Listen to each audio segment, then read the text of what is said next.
మాతృత్వం అనేది గొప్ప వరమని, తల్లి బిడ్డలు సురక్షితంగా ఉంటేనే తెలంగాణ సుభిక్షంగా ఉంటుందని వైద్య ఆరోగ్య శాఖ మంత్రి దామోదర రాజనరసింహ స్పష్టం చేశారు. ప్రజాపాలన ప్రగతి ప్రణాళిక కార్యక్రమంలో భాగంగా బోయగూడలోని మిడ్వైఫరీ శిక్షణా సంస్థలో ఏర్పాటు చేసిన సురక్షిత మాతృత్వ దినోత్సవ కార్యక్రమంలో పాల్గొన్న ఆయన అనీమియా ముక్త భారత్ అనే పోస్టర్ను ఆవిష్కరించారు. కుటుంబ నియంత్రణ, జాతీయ పోషకాహార విలువలు, గర్భిణీ స్త్రీలకు అందించే పౌష్టికాహారం, శిశు ఆలన పాలన తదితర స్టాల్ను ఆయన పరిశీలించారు. తెలంగాణ రాష్ట్రం ఆరోగ్యంగా ఉండాలంటే తల్లి బిడ్డలు క్షేమంగా ఉండాలన్నారు.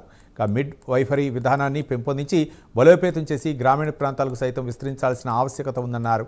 మాతా శిశు సంరక్షణ కేంద్రాలు పెంచి వారికి చేయూతనందిస్తామని మంత్రి తెలిపారు. ఆరోగ్యవంతంగా ఉండాలంటే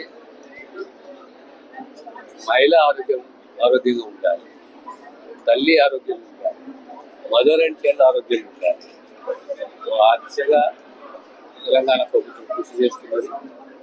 అందులో సి సెక్షన్ చాలా ఎక్కువ ఉన్నాయి తెలంగాణలో. ఆ పర్సెంటేజ్ తగ్గియాలంటే మన దగ్గర మిడ్ వైఫరీ కోర్సు 3 కాలేజీలు, ఒకటి బోయగూడ, ఒకటి సోమాజిగూడ, ఒకటి సిరిసిల్ల. ఈ మిడ్ వైఫరీ కోర్సు